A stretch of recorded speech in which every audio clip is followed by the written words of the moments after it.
Hello everyone and welcome to a new episode of TIC Talks. My name is Kirstine Pedersen and I'm the Public Affairs Director at TIC Council. And for today only, I'm picking up the baton from Hanan, our Director General. I am very excited today to get a guest outside our TIC community. So let's welcome Kirstine Pedersen, Head of International IP Crime Investigators College at Interpol. Kirstine leads Interpol's College of Investigators for more than a decade, fighting transnational intellectual property crime through capacity building, trainings, and awareness raising, among other activities. As usual, I kindly invite you to type in your questions for Kirstine in the comment section, and I will be going back to them to get the more interesting ones. So let's start. Kirstine, you are a new face for our usual listeners. So tell us, who is Kirstine Pedersen? Thank you very much for having me here today. And hello, everyone. I'm very pleased to be here. So to answer your question, I am an international training professional.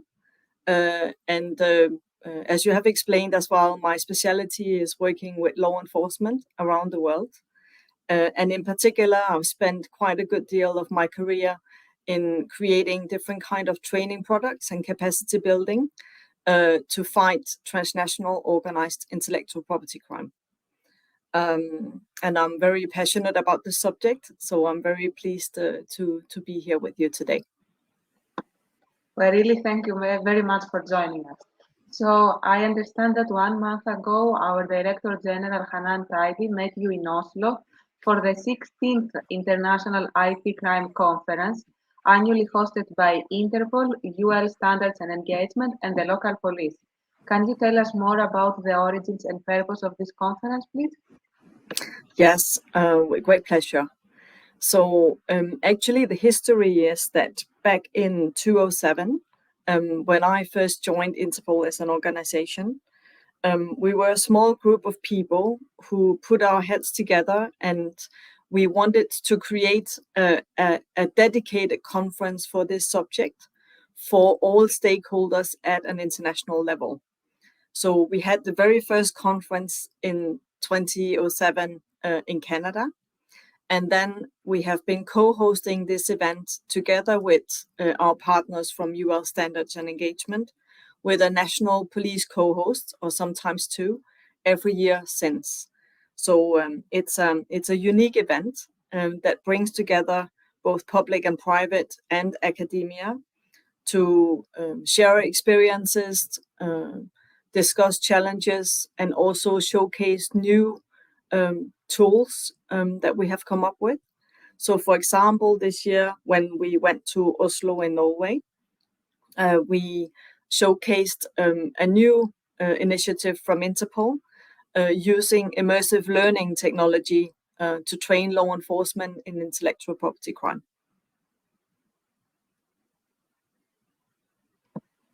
That's very interesting. And I was wondering, in general, when we talk about counterfeiting, people tend to think about luxury products. However, we know through your awareness raising that this is often not the case. Could you give to our audience some examples of or anecdotes of counterfeited products that would never cross our minds as counterfeit and the risks that they bear? Yes. So, first of all, at Interpol, we talk about intellectual property crime, and it covers a lot of different aspects. It covers counterfeits, as you mentioned. It covers trademark infringements, illicit trade, etc., and also substandard products. And really, what we have to remember, first of all, I think my main message here today is that when we talk about these things, we talk about organized crime. We talk about a very serious type of crime that indeed has serious health consequences, potentially for consumers, and which is very dangerous. So you can imagine anything that can be produced in the world can actually be produced in a falsified or fake version, to put it very brief. So some examples maybe that people are not aware of could be in relation to food or drink products. It could be in relation to medicine, but also things like construction material or spare parts, things that affects us, all of us in our everyday lives, tools that we use, really anything that can be produced is also potentially out there somewhere in a falsified version. That's quite scary. I have to say that as a long-time user of contact lenses, when I found that there are counterfeit ones, I was really traumatized. Um, and can you maybe elaborate on the full extent and impact of this parallel economy? As I mentioned, we're talking about organized crime. So I think, for example, what that means is that intellectual property crime can be seen as an enabler. So it means that there are elements of other types of organized crime involved as well. It can be money laundering, or it can be things related to the cyber elements or other types of organized crime. So really, it ties into the underground economy. If we wanted to put it a little bit in a popular way, maybe we can say that we talk about the dark side of business in a way.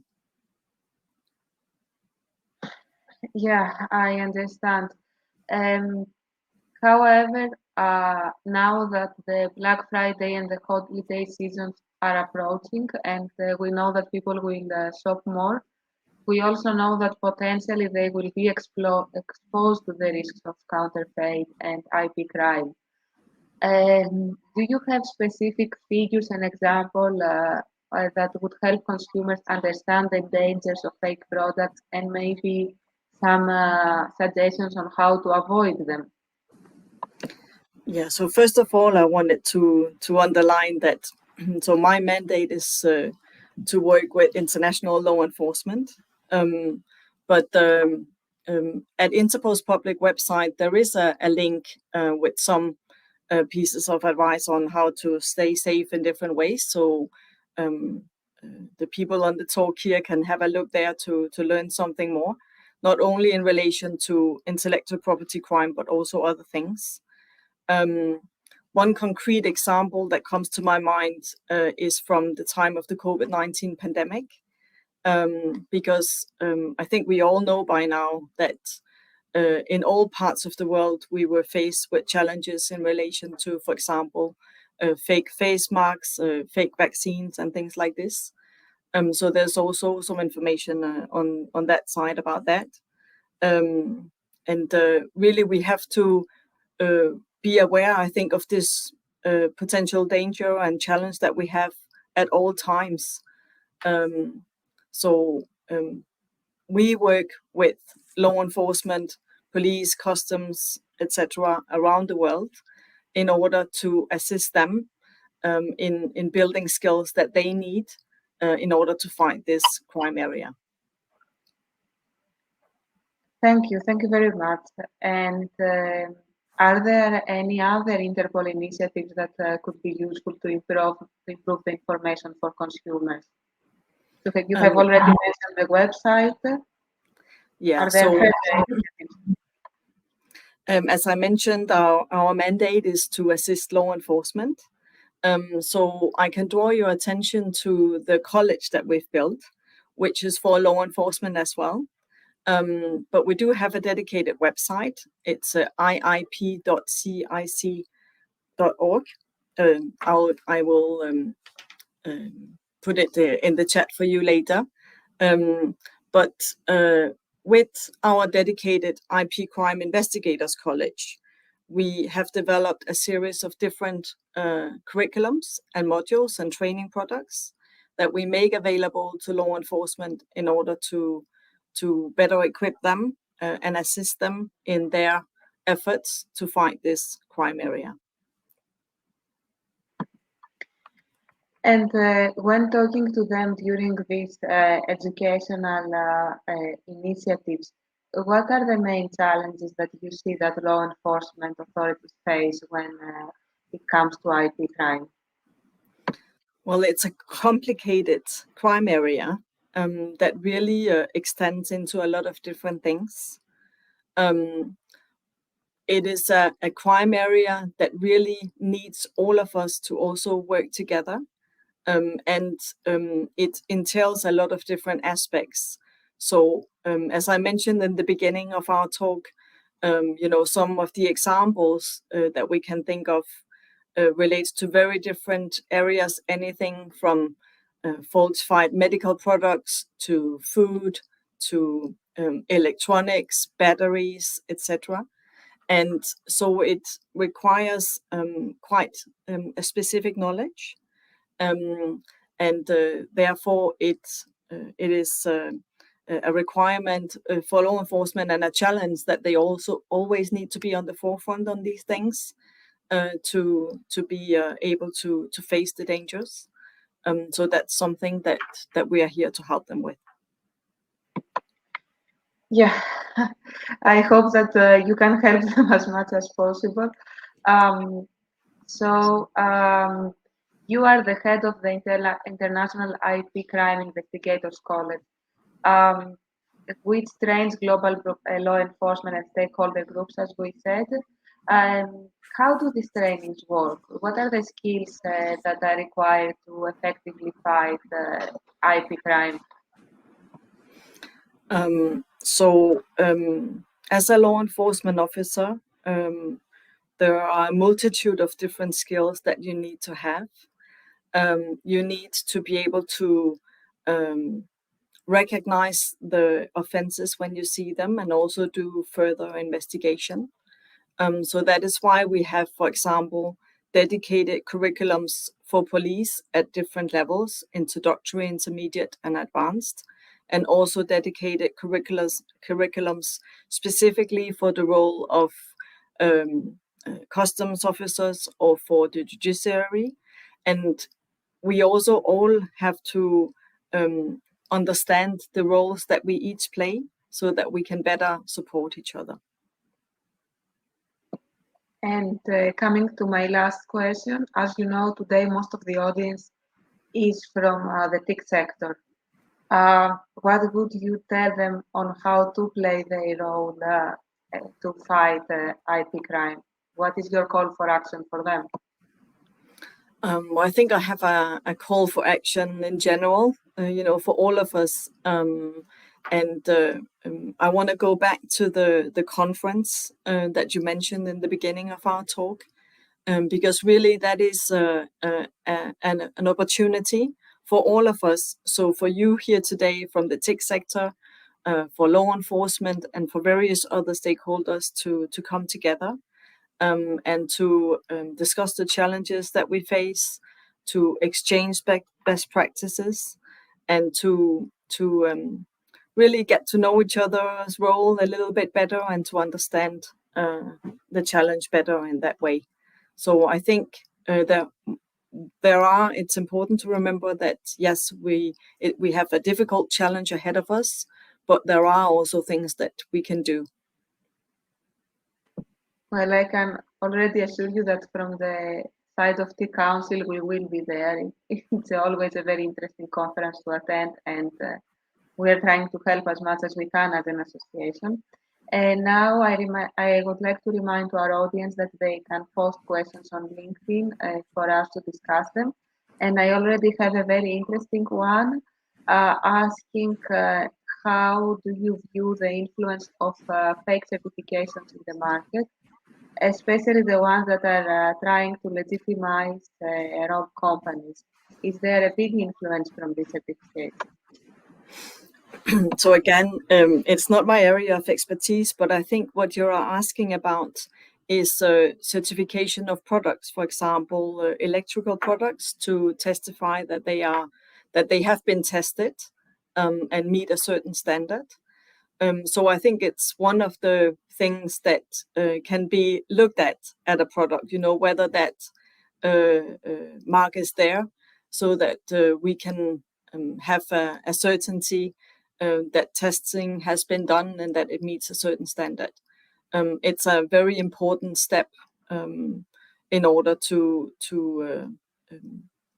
examine and to be, have a certainty what product we're talking about. I believe that our listener refers to actually fake products, that fake certificates that can be on the fake product. Yeah, so I'm not exactly sure what certificates you're referring to, but indeed we are dealing with a creative group of criminals, and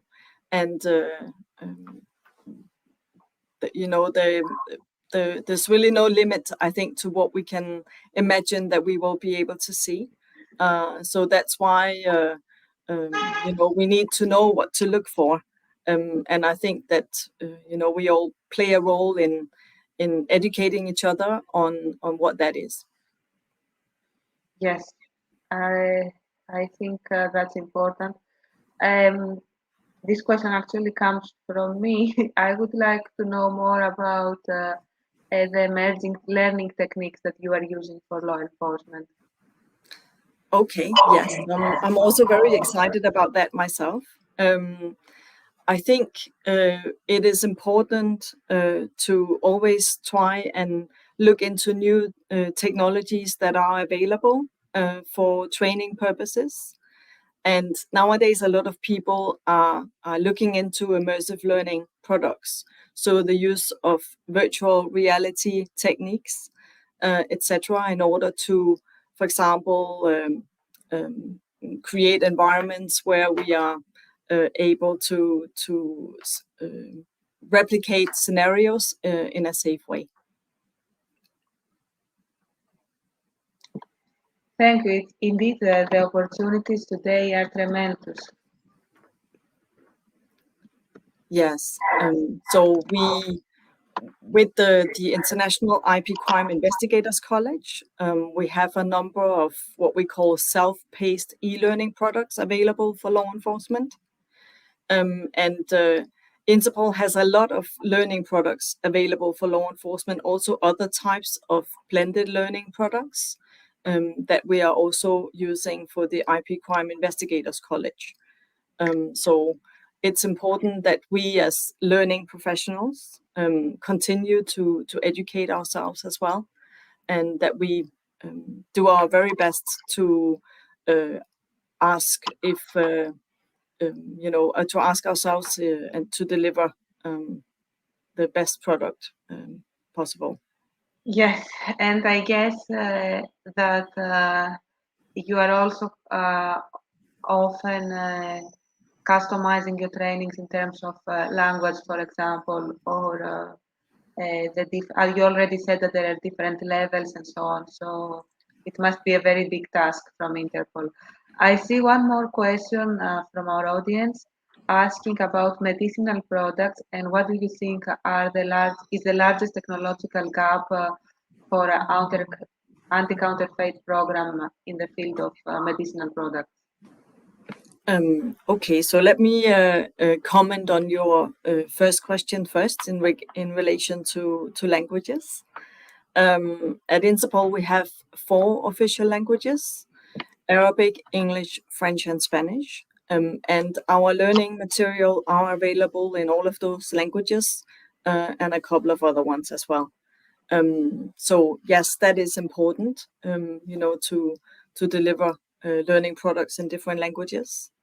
And in relation to falsified pharmaceuticals or falsified medical products, it's difficult for me to answer a specific or to zone in on a specific challenge.